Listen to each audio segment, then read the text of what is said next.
Okay. Hello, hello, everyone. Thank you for coming out on such a beautiful evening. Welcome to the Concord Museum for tonight's forum. Oh, that's right. My God. Tonight's forum is called Founding Women and the Dawn of the Conservation Movement. I'm Erica Loam, the former curatorial associate at the Concord Museum and one of the curators of Alive with Birds, William Brewster in Concord, which was a collaboration between the Concord Museum and Mass Audubon. If you have not already had the chance to see the exhibition, I highly encourage you to visit. It tells the story of William Brewster, Mass Audubon's first president, who dedicated his life to the study of birds and the preservation of their habitats. His property in Concord, which he called October Farm, was his field laboratory for over 30 years, and the exhibit documents the transformative ornithological experience he had here in Concord, complemented by beautiful works of art from Mass Audubon's Museum of American Bird Art. So I was going to start this introduction with a quote from William Brewster from this day in his journals, but I'm reading through the journals today, and May 10th over and over again is like, rain, dreary, wind. And I was like, that's not acceptable. I'm not going to open with a quote about this. So I decided to borrow a quote from my birthday, which is May 17th, which Brewster wrote in 1902, and which I hope will start us off on a really nice note. Brilliantly clear, the warmest day of the month thus far, despite the fact that a strong wind has been blowing. The birds sang with the utmost freedom and spirit from sunrise to late evening. Indeed, there has been no such prodigal feast of their music before this season. Everything seemed to be singing, even the robins and field sparrows. Our bluebird simply warbled incessantly all day long while his mate continued to work on the nest in the birdhouse over the shed. I was out this evening for a couple of hours in the blueberry pasture to the west of the farmhouse. It is always attractive and just now charming beyond description. It is the most birdy place that I know anywhere in this immediate region. Just before and after sunset tonight, it seemed like a great aviary. The air fairly rang with the songs of birds, and at times I was fairly bewildered by their voices coming from far and near in a volume of sound continuous and ear-filling. There were robins, catbirds, thrashers, golden-winged Nashville and chestnut-sided warblers, field sparrows, song sparrows, towhees, and a pair of quail. The last named flew from a wall near me and afterwards called to one another until it was nearly dark. It gave me a lot of joy to say, and I hope it gave you some joy to hear. In planning this exhibition, we knew that we could not tell Brewster's story without including the founders of Mass Audubon, two remarkable women named Harriet Hemenway and Minna B. Hall. I'm sure you'll hear more about them from tonight's speakers, but I'll just say that with the creation of Mass Audubon in 1896, Hemenway and Hall drew much needed attention to the dangers of unregulated commercial hunting of birds and advocated for their protection at the state and federal level. We are all beneficiaries of their pioneering vision and labor. It is my pleasure tonight to introduce two more exceptional women, Joan Walsh and Reed Gotchberg, who will shine a spotlight on women who played important, if often overlooked, roles in the founding of the conservation movement. I look forward to hearing their presentations and our subsequent discussion, and then afterwards we will take a few questions from the audience. Our first speaker, and I had the order wrong, so I'll just proceed, although it'll be reversed. Our first speaker is Joan Walsh, Mass Audubon's Gerard A. Bertrand Chair of Natural History and Field Ornithology. Joan has been watching and learning from birds for 40 years and was the director of bird monitoring at Mass Audubon from 2006 to 2017. During her career, she has focused on research that has direct implications for bird conservation. This interest led to enlisting hundreds of citizen scientists for the creation of the highly regarded Massachusetts Breeding Bird Atlas II and two State of the Birds of Massachusetts reports. Joan was a Farallon Island biologist where she studied elephant seals, tufted puffins, Brandt's cormorants, and western gulls, among other species. As you can tell, I'm not used to saying all these bird species out loud. She was the former director of research at Cape May Bird Observatory in New Jersey, and her formative years as an ornithologist were spent on Great Gull Island, home to the largest colonies of common and roseate, am I correct there? Thank you. Terns in the North Atlantic. Joan has traveled the world to observe and study birds and has never met a bird she didn't love. Joan is joined tonight by Reed Gotchberg, the newly minted Associate Curator at the Concord Museum, and is ending her tenure as the Assistant Director of Studies and a lecturer on history and literature at Harvard University. She recently published the book Useful Objects, Museums, Science, and Literature in the 19th Century America by Oxford University Press, which examines the literary and cultural debates that surrounded the development of American museums during the 19th century. At Harvard, Reed guest curated an online exhibit at the Harvard Museums of Science and Culture that featured an early history of women working at the museum. She received her PhD in English from Boston University in 2016 and her bachelor's from Harvard in 2009. And her work has been supported by fellowships from Amherst College, the American Antiquarian Society, Boston Athenaeum, Smithsonian, Winterthur Museum, and Huntington Library. Concord Museum is very lucky to have her. We are also lucky to have such qualified speakers tonight for tonight's forum. So without further ado, we will get started. I believe Reed is first.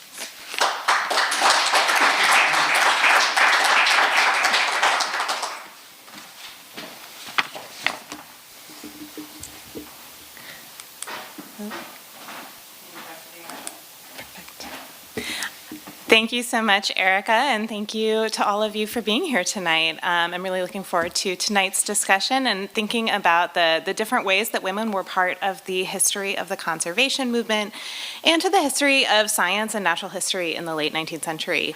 In my talk tonight, I hope to give you a sense of how women were involved in scientific institutions during this time period, and especially at natural history museums and universities, where some of these early conversations about conservation were taking place. Women played a very important role in this history, but their contributions have not always been given their due. So as Erica mentioned, the Alive with Birds exhibition here at the Concord Museum features the life and career of William Brewster. But I thought tonight that Brewster's life really could offer a starting point for thinking about the broader circles, institutions, and networks of people that he was part of, as well as how much his own work really relied on and overlapped with the lives and careers of women who were similarly interested in birds and increasingly committed to conservation. So my talk tonight is going to focus not on Brewster's colleagues at the Museum of Comparative Zoology, not his fellow curators, not the professors, and not the Harvard students, but rather the many women assistants who worked at the museum and who performed invaluable but often invisible labor. They often were contributing to the kinds of scientific work that Brewster and others were doing. So I want to start with an image. This photograph was taken sometime in the early 1890s, and it's cataloged in the museum's archives with the label Interior View of the Entomology Department. But as you can see, this photograph tells us much more. This is the only known image of a woman at work at the museum during this period. But you can see here that she's literally on the margins. She's almost out of view, slightly out of focus, a kind of ghostly silhouette, unnamed, kind of unofficial, but also offering us an invitation to imagine her story and move it to the center. So the Museum of Comparative Zoology was one of many natural history museums established in the United States in the late 19th century. The museum was founded by Louis Agassiz, one of the most famous naturalists of the 19th century, but perhaps better known today for his views on scientific racism. Perhaps unsurprisingly, his own legacy has tended to dominate early histories of the museum. Following the Civil War, there was this broader boom in the rise of natural history museums, which often shared goals of collecting as many specimens as possible in order to mirror the diversity of nature, from fish and plants to fossils, rocks, and of course, birds. These collections were intended to serve scientific research as well as public education, but the founding of museums was also happening at a time where there was a lot more professionalization in the sciences. There were more distinctions between, professional and academic and amateur naturalists, more specialization among different fields, and also the creation of a lot of different organizations and associations. So across these institutions, the leadership was dominated by elite white men, and the official records, such as this portrait of museum staff, tended to feature the men in leadership and curatorial positions. But of course, they were not the only ones interested in science and natural history, and they were also not the only ones who worked at these institutions. So beginning in 1869, just a decade after the museum was founded, they began to hire women to help process the collections and organize them. So in the annual report from that year, they reported, quote, we have had a number of young ladies as assistants in the museum this year and have found them very efficient and faithful workers. Both as students and as assistants, they have shown an apt intelligence with great fidelity and conscientiousness in the performance of their work. So women tended to be hired as assistants, secretaries, occasionally librarians, and only very rarely later on as curators. Their names appear sometimes in the museum's annual reports where their supervisors are describing the different kinds of tasks they performed that year. And in a few cases, they were joining the family business. So Elizabeth Lyell Anthony, for example, began working at the museum in 1869 as an assistant to her father, John Gould Anthony, who was curator of shells and mollusks, and she worked at the museum for 50 years and retired in 1919. Bertha Parker, whom I'll return to later on, also started working at the museum after her brother took a job as a curator and a professor at Harvard. So these assistants were paid far less than their male colleagues. This chart of salaries shows the different pay disparities that they were facing. It also kind of lets us follow the money in some ways, so you can really locate and identify the names of the women who were working at the museum through charts like this one. We see Anthony listed alongside women such as Mary Batchelder and Carrie Hyde, who briefly worked as assistants. And we also see the name of Elizabeth Hodges Clark, who began as an assistant and was promoted to becoming Alexander Agassiz's secretary when he became the head of the museum. And so the chart actually shows her salary jumping as a result. So even in these low-paid roles, women workers had to develop a huge amount of expertise. In her work as Agassiz's secretary, Clark wrote letters, she stayed in touch with donors and collectors when he was frequently away on business, and she helped to run the museum in his absence. So her descendants actually recalled that she helped to unpack the famous glass models that were made by the Blaschka family. So if you visited the Harvard Museum of Natural History, you might know of the glass flowers. The Blaschkas also made these really amazing models of glass invertebrates that Clark helped to unpack. Before she became Agassiz's secretary, Clark actually worked as the assistant to another curator, Theodore Lyman, and she even illustrated some of his publications on marine invertebrates. So in some ways, her ascent to leadership as Agassiz's secretary was unusual, but she and the other assistants also sometimes moved between different departments, and they gained expertise in different areas and contributed in numerous ways to the kinds of scientific work that was taking place at the museum. So most assistants were often responsible for mundane and repetitive but very essential work. Elizabeth Lyell Anthony, whom I mentioned earlier, she and another assistant named Mary Atkinson spent months working with her father, John Gould Anthony, to organize and prepare shell collections for exhibitions in the 1870s, and they glued individual shells to tablets made out of glass in order to mount them for display. So every year in the annual reports during this period, Anthony is announcing their progress, working through just like hundreds and thousands of specimens. And this tablet is actually the only one that survives because the next generation of researchers went ahead and unglued all of them. They decided this was not actually how they wanted to display the collections. They found value, of course, in having these available for three-dimensional observation. But this is just, one thing I really love about this object is how it stands in for just months and years of work that people were doing at this time. And it really allows us a kind of tangible representation of all of the work that went into processing and organizing and caring for the collections. So as you can imagine, there are many fascinating, hidden figures who are part of the museum's early history, but I want to come back to Brewster's orbit and to the image where we started. So I suspect, although I can't confirm, that the woman silhouetted here is Bertha Parker, who worked for a time as an assistant in entomology before moving to the ornithology department and working closely with Brewster.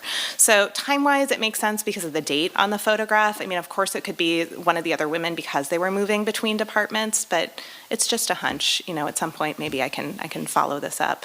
But Parker began working with Brewster around 1898 through 1901, and she's actually listed as a source for some of the bird sightings that he describes in his book, The Birds of the Cambridge Region of Massachusetts.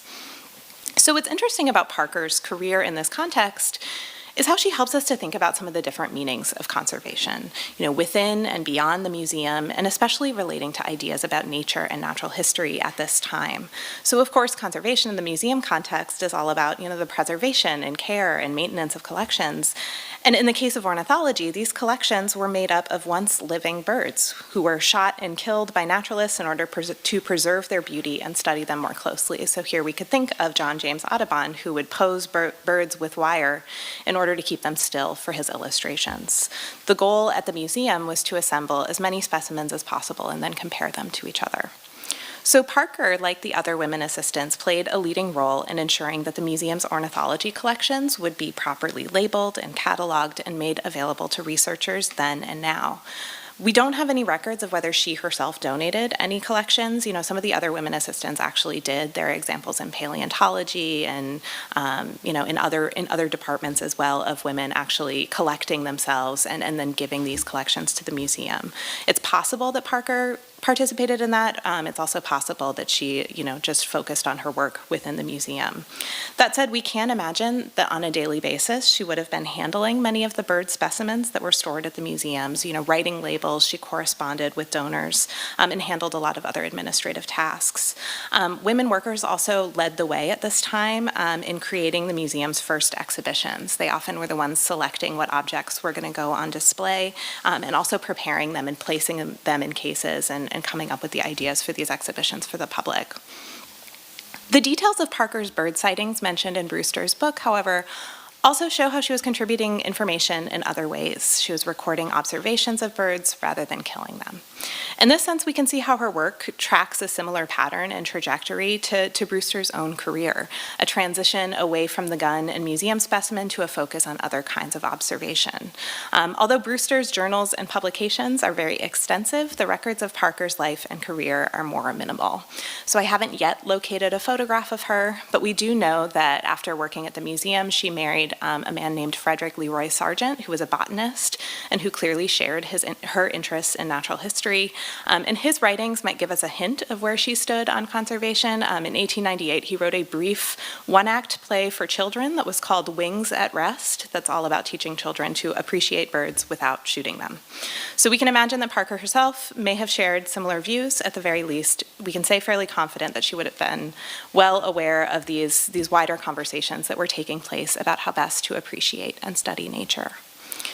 So working at the museum allowed Parker and her contemporaries not only to make a living, but also to explore their interests in science and natural history and to participate in the work of producing knowledge. But their expertise was often made invisible, and one of my goals in working on this project was to find ways to continue to recognize their work. At this moment in time, universities and museums tended to foreground the expertise of elite white men, but women were making their own invaluable contributions to the study of natural history and often playing an enormous role in caring for collections. I would also argue that it's especially important for us to consider the early history of conservation in light of the kinds of work that was taking place at natural history museums. Unlike the bird specimens that were carefully cataloged and labeled by Parker and the other assistants, the rise of the conservation movement really was seeking alternative methods for examining and observing living creatures. We can better understand, I think, how this movement took shape by considering the kinds of work women did within some of these institutions, and also how they led the way for imagining new ways to study and appreciate the natural world around us. So thank you so much, and I will turn things over to Joan.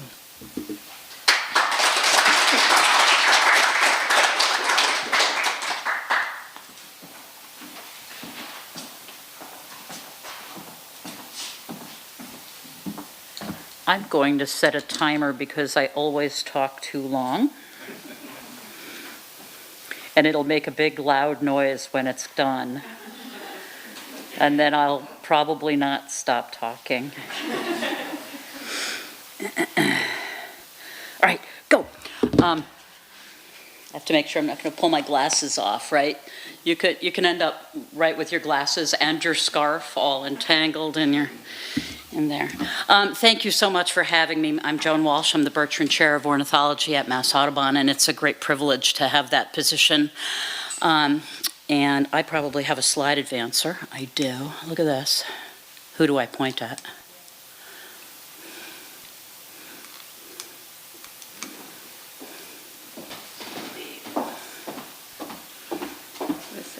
Yeah. Should I hit it? Working a second ago. Ooh, I'll pause. I get to harvest my few seconds.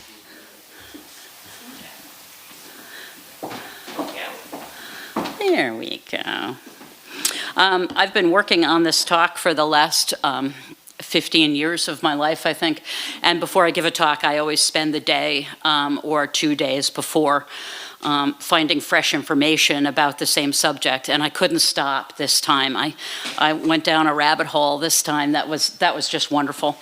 I think that we need to first relax into the idea of what's called the progressive era or the golden age, the Gilded Age. They sort of overlap one another, where post-Civil War, the economic engines have started back up in the United States. The folks in the northern states begin to relax and go back to having a life that is not completely overwhelmed by loss and war and devastation. And with that, you see a return of festivities. You see a return of new kinds of dress. You see fashion really takes on a new life. You see new voices that are being added to the United States in both the South and the North. And many of those voices are women's voices.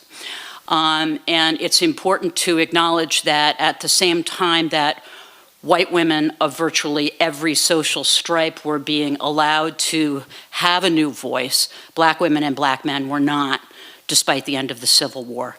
There was a period when there were more freedoms that were bestowed by the government on the black citizens of the United States, but those were quickly taken away. And during the Progressive era there was a real movement, and this was a Republican movement primarily. There was a real movement towards social justice. There was a movement towards clean air. There was a movement towards clean water. There was a movement towards clean government, because government was really a mess.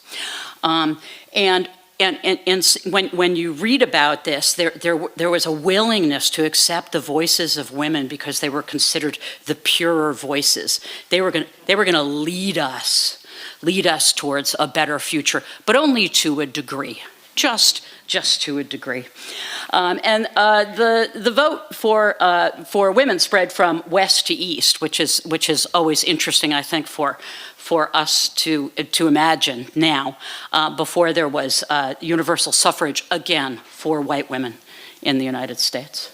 So take yourself back to the late 1800s, the early 1900s. Take yourself back to a time when women were organizing in women's clubs. Is there anyone familiar with this period and the power and strength that the women's clubs had in the United States? There were millions of members in women's clubs across the United States. Is anyone in a women's club? It was an incredible movement. And as you can see with the General Federation of Women's Clubs, which celebrated unity and diversity, most of them did not allow black women into their clubs. They did not see the irony in that, I suppose. Some did. And there was a string of extremely successful colored women's clubs across the United States, and they actually had faster growing membership than these incredibly powerful white women's clubs. And when you start to dig into the history of the women's clubs, you find out that out in California, the women's clubs were the leaders in forest preservation. The women's clubs in California actually were the ones that put a stop to some of the large sequoias being harvested, and were the ones who started the forestry school at Berkeley. There were only 2 forestry schools in the United States, and they started the forestry school in Berkeley to give voice to the forest as a garden rather than as something that was all to be taken. right? The science of forestry. Women's clubs were really active in water conservation, in landscape conservation. They embodied all of what in 1980 became really pillars in landscape ecology.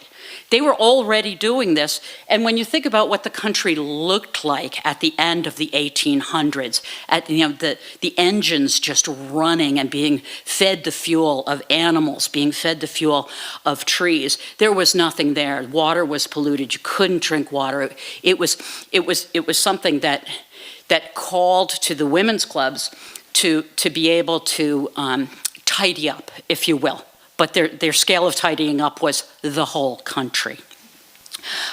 The evidence for the National Association of the Colored Women's Clubs, their work was mostly urban. There were some rural urban black women's clubs, but in the urban areas, they were instrumental in developing urban parks and making safe spaces for people who were leaving the South and coming to the North, having safe spaces to think and be. This was what their express desire was in building urban parks. These fit in really interestingly with Mass Audubon's listening that we're doing now about urban conservation, which is something in our strategic plan that we're paying a lot of attention to now. We're doing a lot of thinking and listening about that now. So here he is. Here's the man. Here he is, John James Audubon. He puts birds on the map. He's a hapless businessman who manages to have 3 fortunes, all from the money of the enslaved. His father was a slave trader. He loses them all. He manages to lose them over and over again. But he's got one vision, and his vision is that he sees the world differently from anyone else. He has a vision where he wants to take what nature is, the drama, the power of nature, and show it to people.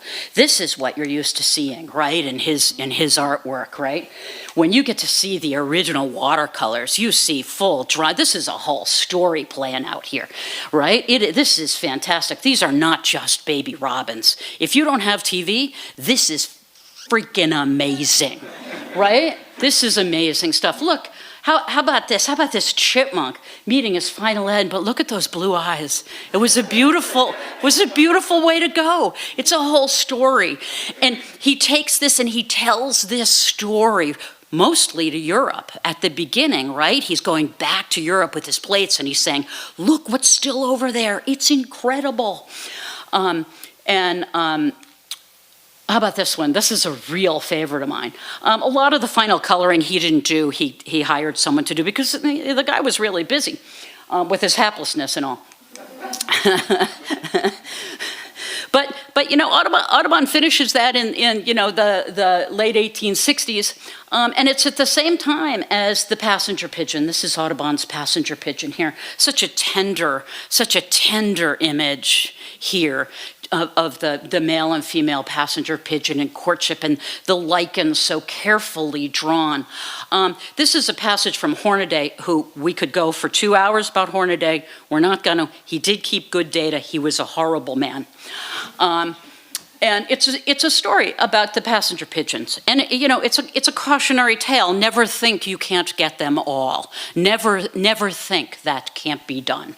Darkening the sky, maybe not. There sure were a lot of passenger pigeons. There were enough passenger pigeons for one town in Michigan to take 16 million in 2 years. They're all packed in salt. They're packed in barrels. There's refrigerated trains. They can get to Philadelphia. They can get to New York. They can get to Washington, and they can be on your dinner plate. Right? That's what this was about. I found this today in an old document.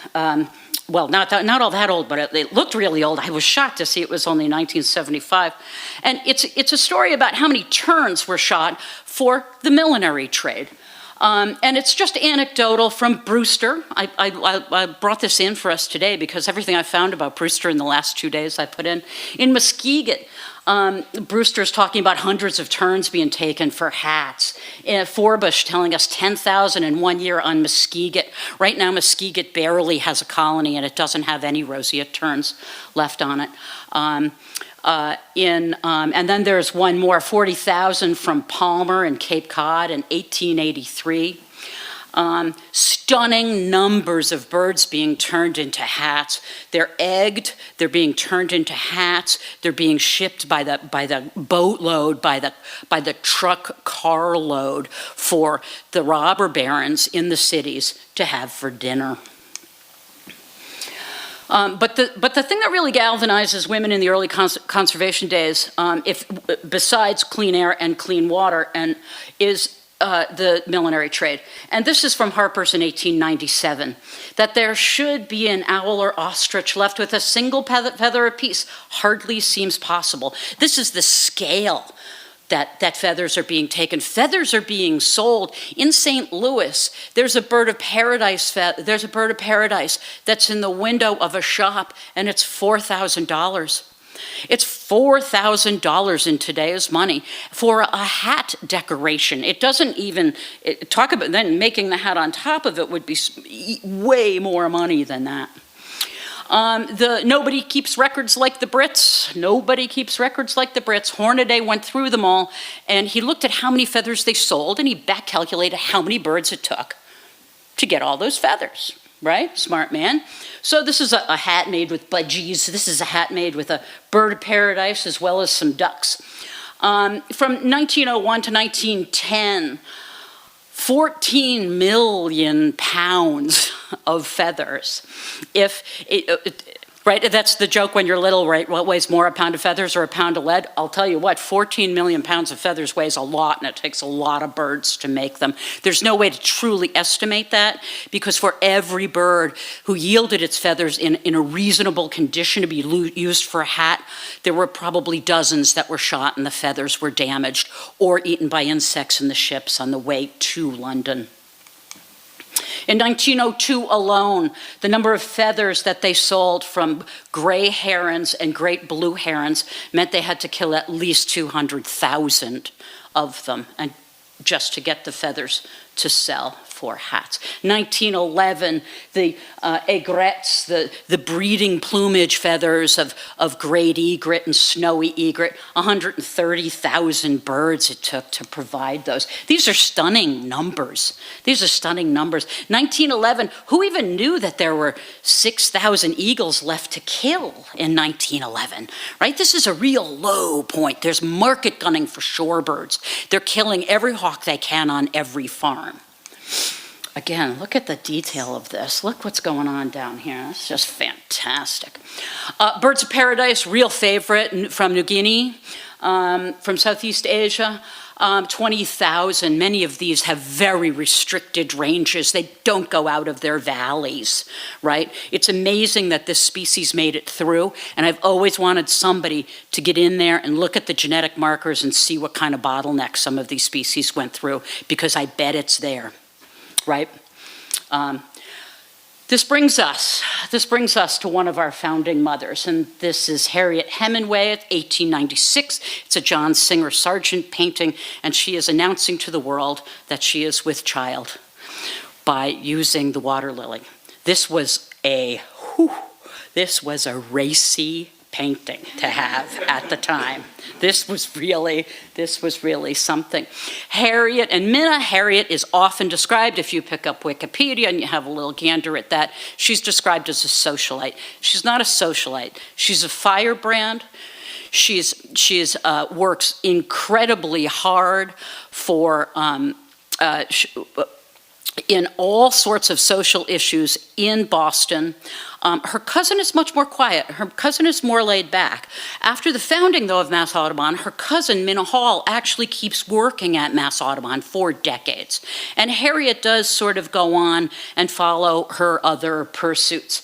She was raised in a family of abolitionists. Her father had the mills in Lawrence, Massachusetts, and he founded Lawrence, Kansas. Lawrence, Kansas was going to be admitted into the Union as either a free state or a slave state, depending on a vote, and Free Soilers paid people to move to Kansas to vote to have Kansas enter the Union as a free state. And he was one of the people who was instrumental in that, and that is Lawrence, Kansas was the city that he founded to swing the vote so that Kansas entered as a free state. She was from a free-thinking, forward family. We'd like to know more about Minna Hall. We don't even have a photograph of Minna Hall. And that was interesting that the woman that you brought as your central piece, we don't have a photograph of Minna Hall. Uh-oh, I gotta check. We're doing good here. Sure.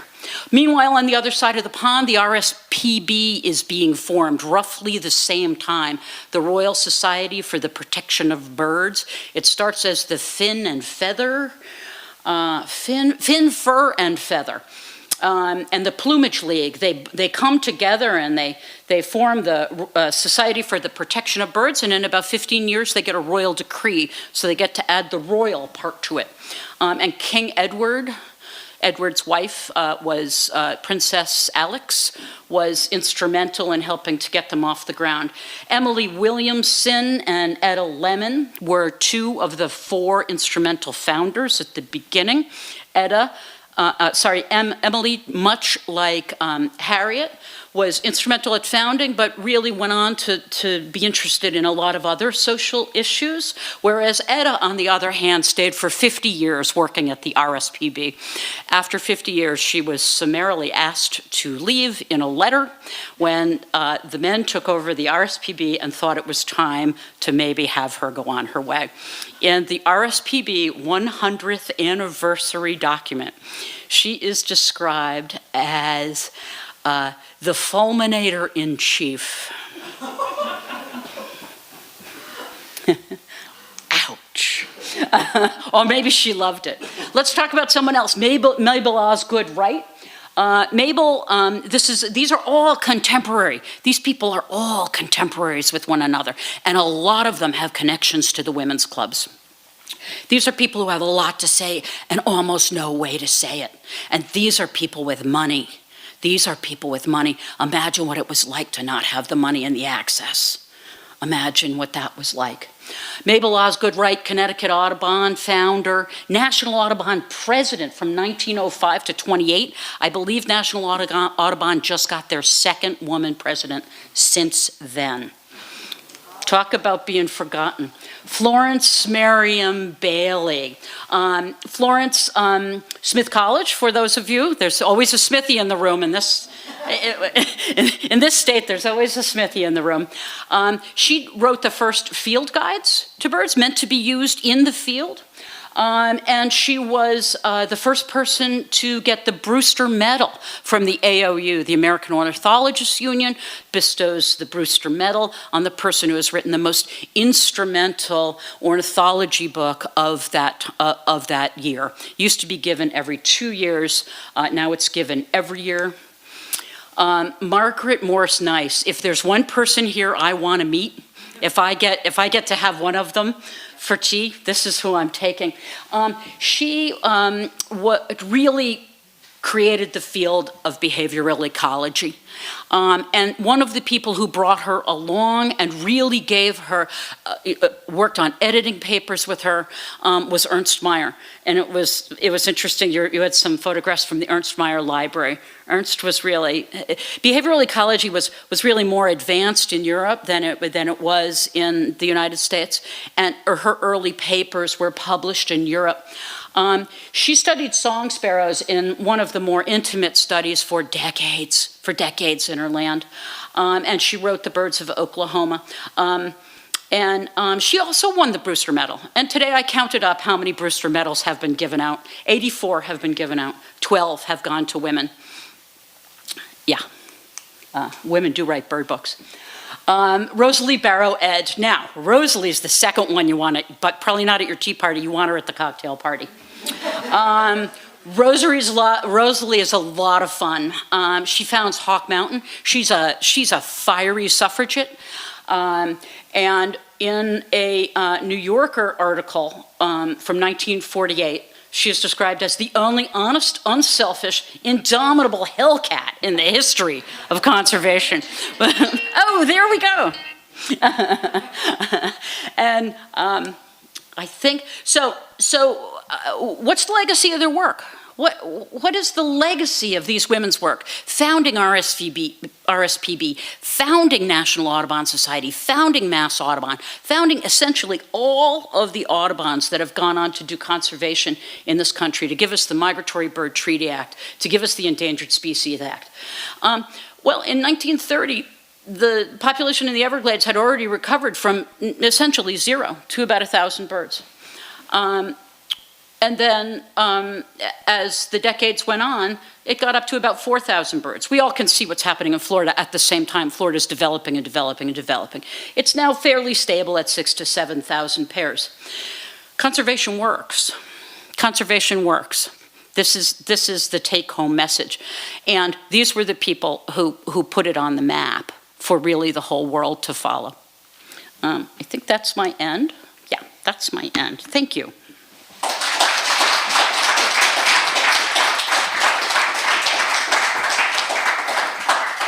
The fiery Hellcats. Reed and Joan up to the stage, and we can have a discussion. And Allison, what are we at for time? Yeah, 7:40, so you have about 20 minutes. Okay. Yep. Well, if you don't mind.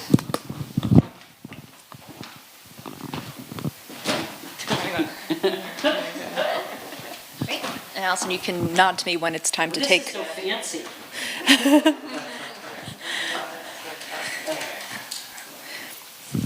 Well, thank you to both of you for such wonderful presentations, and it deepens my understanding of Brewster's story, as it always does, right? It's like behind a man is all these women who are working so hard. But I think I'll start for both of you, because you've researched these stories so thoroughly, and in some cases over many years.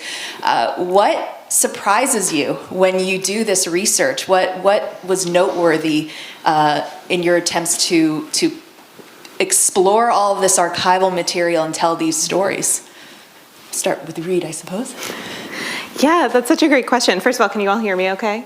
Yeah, I mean, I think, one surprise, well, there were so many surprises, first of all. I think that, you start off with these photographs of, the men seated all together, and, these women, that they're there, but in some ways, even the photographs that we have make them so invisible. I mean, the fact that we don't have any images of these women who are, somebody who was there for, decades or something like that.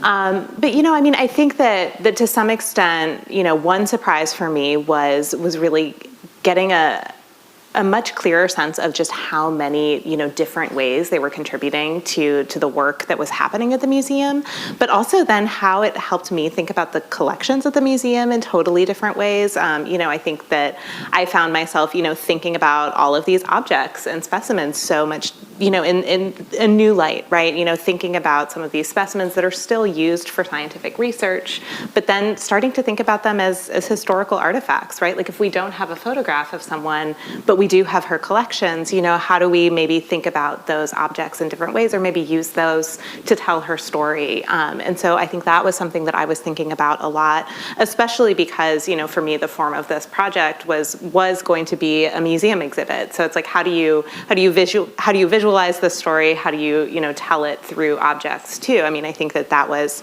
like, the challenge of not having the photograph for writing a biography, but then you do have, a fossil specimen, a spider. How do you kind of put those in conversation? So I think that was something I was thinking about a lot, and I'd be curious too, like how we think about that within, the development of these organizations too. Yeah. So for me, it's always amazing to me that it happened at all. The issues that faced the United States at the end of the 1800s, everything from Jim Crow to pervasive lynching in the South, to child labor, to immigrants like my grandparents steaming off of boats, just trying to find a way to come into the country and get by. Clean air, clean water, food wasn't safe. There were a million things wrong. And somehow, a set of people said, but wait, we're missing nature. We're missing nature. And without them taking the time to do that, we would have lost so much more. We would have lost so much more because recovery is possible. So that's the thing to me that's really stunning, is that it happened at all. In hearing both your talks, one of the recurring themes, or at least one of the recurring words I hear over and over again, is labor and work. And I can't help but think about labor in both senses of the actual day-to-day work that you described, and then the larger idea of labor as an organizing concept that's happening in this progressive era. And I wonder how labor informs your reading of this history and understanding of women's roles in that history. Either of you can take that one. So one of the things to know is that in making hats was filthy business. Making hats was not what it was like to wear them to a tea party. It was filthy business. And you can go online and look at images of children were employed to do this. And generally the feathers would arrive in such poor shape that several of them would have to be sewn together. And you may be able to find this in objects, in hat objects in museums, where the feathers are actually joined together to make them more grand. And that had to be done after the feather was cleaned. So then it would be sewn together, and then the feathers would be curled, held over steaming pots in windowless rooms in the Lower East Side of New York City 365 days a year. Feathers were worth more than gold at the time. They approached by weight the value of diamonds. And most of the work was done by children in sweatshops. That's why I say it's amazing it was done. You could see them ending the hat trade because it was horrible what they were doing to children. And people came at it from both angles. And it's horrible what you've done to decorate that hat. Yeah, I mean, I think on the labor question, like on the day-to-day question, I think that you read all of these accounts of, working with some of these collections, and like, I feel like the overwhelming impression I always have is just like the smell, right? Like whether it's the smell of, the specimen itself, the alcohol used to preserve it. I mean, they would talk about just how their hands would, you leave work and your hands just smell like it.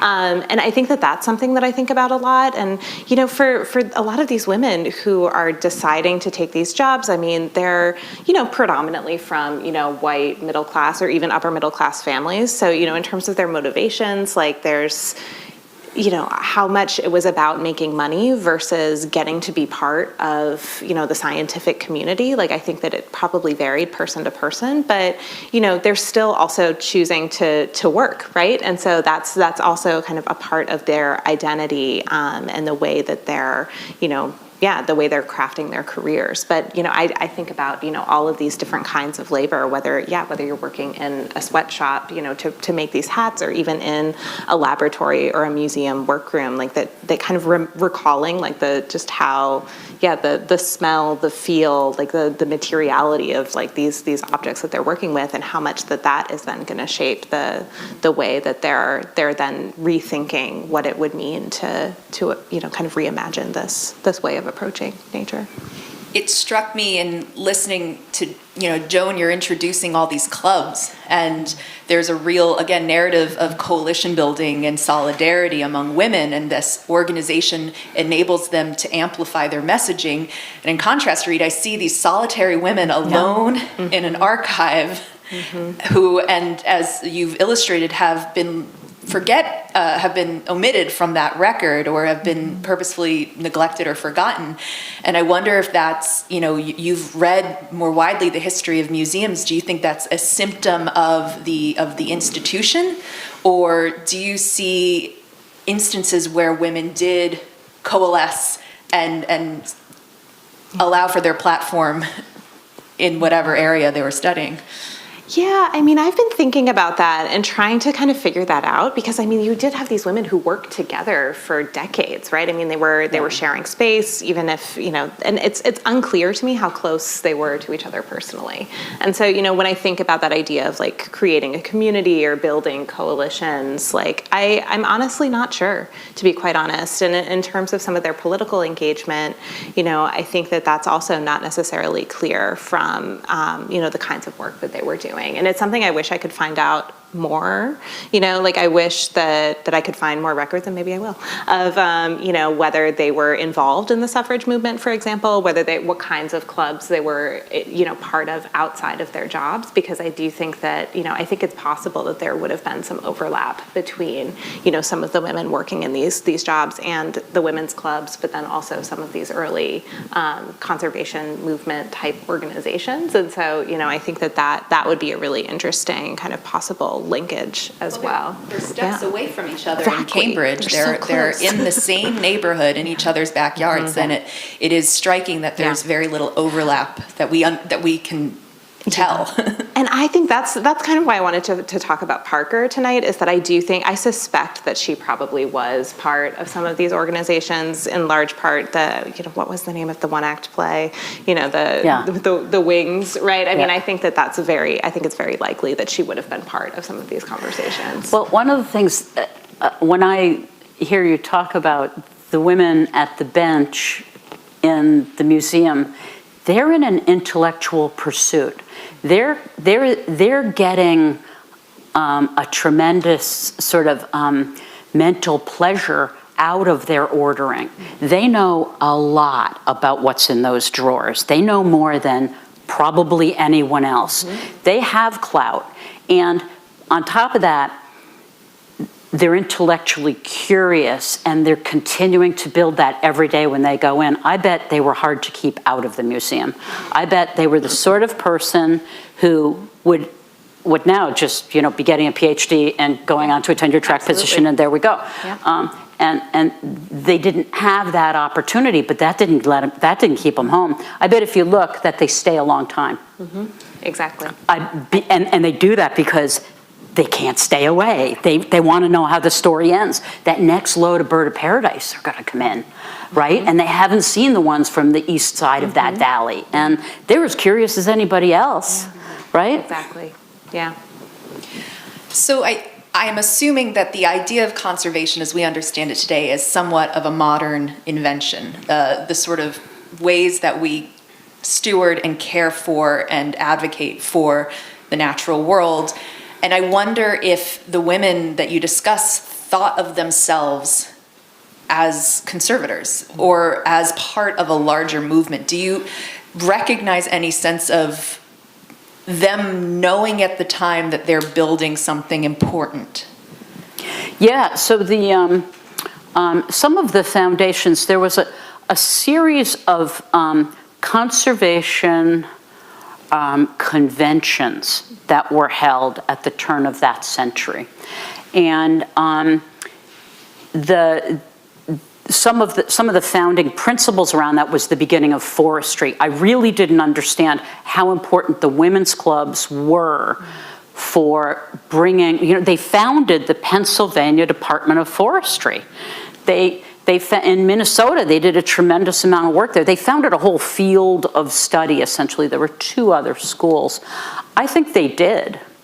I think they did know that they were changing the world. Their motives for that were, and there are some sort of outstanding, why is this women's work? It's women's work because it brings purity back to the earth. It's some of that sort of stuff that goes on.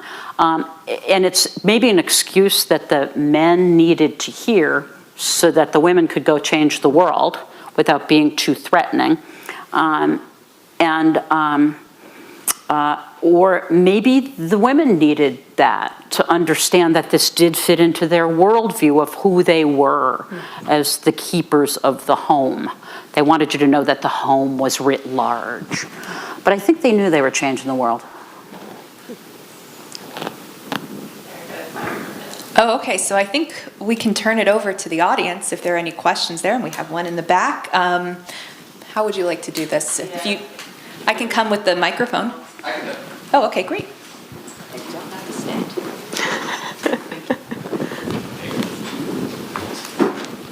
Joan Reed, what advice can you give young women who are in college and seeking a career in conservation? What would you tell them would be the secret to success in conservation? I would never say no to a job. That was I was like, I'll try that. Sure, I'll try that. I would get good at statistics. I would spend my time, my math time on statistics. And I would get really good at working with deconflicting scenarios. I would spend time on working at conflict resolution, taking classes in that as well, because that's really the front lines of conservation right now. There's a lot of conflict. And I think that would be time well spent minoring in political science or conflict resolution. I mean, that'd be a triple threat. I'm not bad at statistics. I can really do great field work, and I have a minor in conflict resolution. Bam. Find her. I want her now. I had no math time to spend. So. Yeah. Well, we can hire a statistician. No offense to the statisticians. That's such great advice. It's sort of hard to follow. I mean, I think I sort of come from the humanities and arts world. And so, I mean, I think that having the ability also to, kind of echoing your thoughts on conflict resolution, right? The ability to communicate, to sort of think creatively and to talk to people who may not fully agree with you. I mean, I think that is also going to be really important for a lot of these conversations going forward too. So, yeah, I think if you could bring all of these things together. There's a great school in thread. Belfast, if you're looking to get out of the country too. Conflict resolution. Any other questions?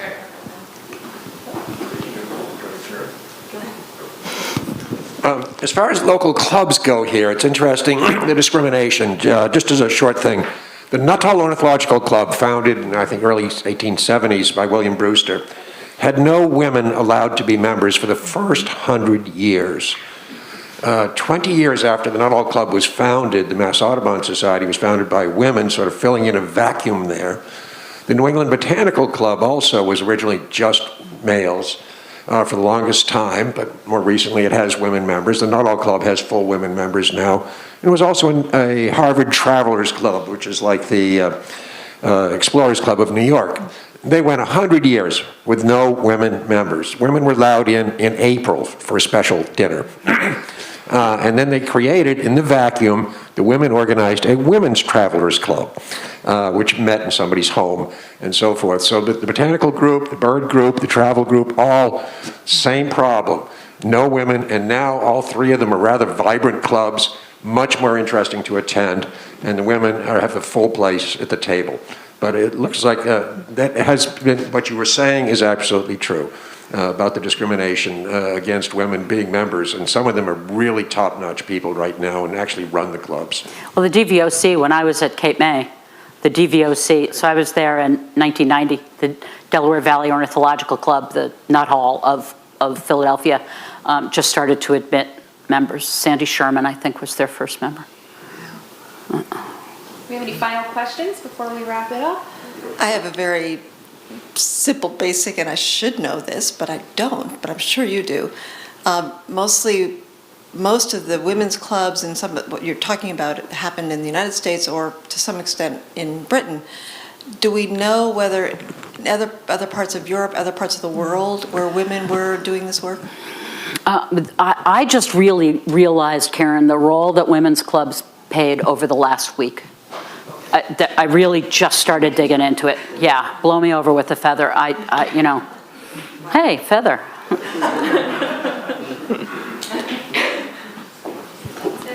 Okay. Thank you everyone for coming, and those online, thank you for joining us, and thank you especially to Reed and Joan for their wonderful presentations tonight, and I hope this enriches our understanding of the history of ornithology, especially here in Concord and in nearby Cambridge. And once again, you should all go see Alive with Birds, William Brewster in Concord, this exhibition, which is open through September 5th, I believe. Some things I can't shake. Anyway, thank you again for both of you, and I hope you all have a wonderful evening, and keep your ears out for the sounds of birds on your way home. Thank you. Bye-bye.